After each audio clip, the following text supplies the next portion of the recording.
ఇమీడియట్గా police action తీసుకున్నారు. ఇమీడియట్గా పోలీస్ కూడా రిమాండ్కి పంపించారు. ఎక్కడా కూడా ఎటువంటి ఇబ్బంది లేకుండా చూసుకున్నారు. అదేవిధంగా కంపల్సరీగా ఆ కుటుంబం ఏదైతే ఉందో ఆ కుటుంబాన్ని కూడా మనం హక్కును చేర్చుకోవాల్సిన అవసరం ఉంది. అది ఎందుకంటే ఆ భార్య కూడా చాలా చిన్నపిల్ల.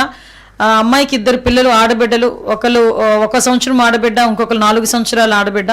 వాళ్ళతో పాటు ఎవరైతే గాయపడ్డారో లక్ష్మీనాయుడు తాలూకా సొంత తమ్ముడు పవన్, ఆ అబ్బాయికి యాక్సిడెంట్ తర్వాత, యాక్సిడెంట్ ఇన్ ద సెన్స్ అతను చేసిన యాక్సిడెంట్, ఇంటెన్షనల్ గా చేసిన యాక్సిడెంట్ తర్వాత అతనికి వెన్నుపూసలో ప్రాబ్లం అయ్యి ప్యారలైజ్ అవ్వడం జరిగింది. తనకి మళ్ళీ ఆపరేషన్ కూడా చేశారు. తను తిరిగి కోలుకోవాలంటే కూడా చాలా టైం పడుతుంది. అదేవిధంగా ఎవరైతే భార్గవ్ ఉన్నారో, చిన్న నాన్న కొడుకు భార్గవ్ ఉన్నారో, అతనికి కూడా కాలు ఫ్రాక్చర్ అయ్యి తను కూడా హాస్పిటల్లో ఉన్నారు. అయితే ఇదంతా జరుగుతున్న నేపథ్యంలో డెఫినెట్గా కుటుంబాన్ని ఆదుకోవాలని గౌరవ ముఖ్యమంత్రి గారు ఒక కమిటీని ఏర్పాటు చేసి మేము పంపించడం జరిగింది.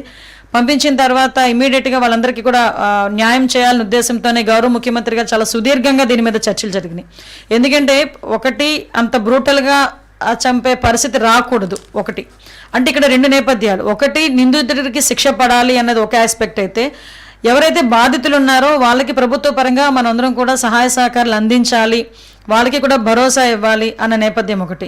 ఈ రెండిట్లోని నిందితుడికి శిక్ష పడాలి. నేను అక్కడికి వెళ్ళినప్పుడు కూడా, నేను మంత్రి గారు అందరం కూడా వెళ్ళినప్పుడు కూడా వాళ్ళ భార్య తను ఒకటే కోరుకుంది, నాకు నిందితుడికి శిక్ష పడాలి, ఎట్టి పరిస్థితుల్లోనే నాకు లాంటి పరిస్థితి ఇంకా ఆడదానికి రాకూడదు. అదేవిధంగా చాలా బ్రూటల్గా చంపారు, అతను ఎట్టి పరిస్థితులను బయటికి రాకూడదు, ఇదే నా కోరికమ్మ. నా పిల్లల్ని ఎలా పెంచుకోవాలో కూడా నాకు అర్థం కావట్లేదు, కొంచెం నాకు సపోర్ట్ చేయండి అన్న ఒకే ఒక పదం ఆ అమ్మాయి కూడా ఉపయోగించింది.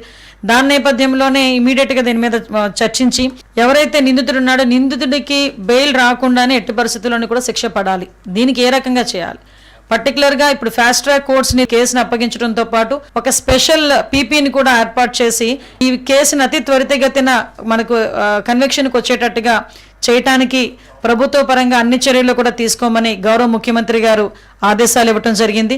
దాని మీద ఈరోజు ఆ పరిస్థితి కూడా మేము ముందుకు తీసుకెళ్తున్నాం. అదేవిధంగా ఇప్పుడు ఆ కుటుంబాలని కూడా మనం ఆదుకోవాలి కాబట్టి ఎవరైతే చిన్న బిడ్డలు ఉన్నారో, ఆడబిడ్డలు, 2 కూడా ఆడబిడ్డలు, ఆ 2 పిల్లలు, అదేవిధంగా తల్లి అంటే లక్ష్మీనాయుడు భార్యకి వాళ్ళ 2 పిల్లలకి కూడా ముగ్గురికి 3 ఎకరాలు, అంటే 2 ఎకరాలు పొలముతో పాటు 5 లక్షలు వాళ్ళకి ఆర్థిక సహాయం చేయడానికి గవర్నమెంట్ సిద్ధపడింది.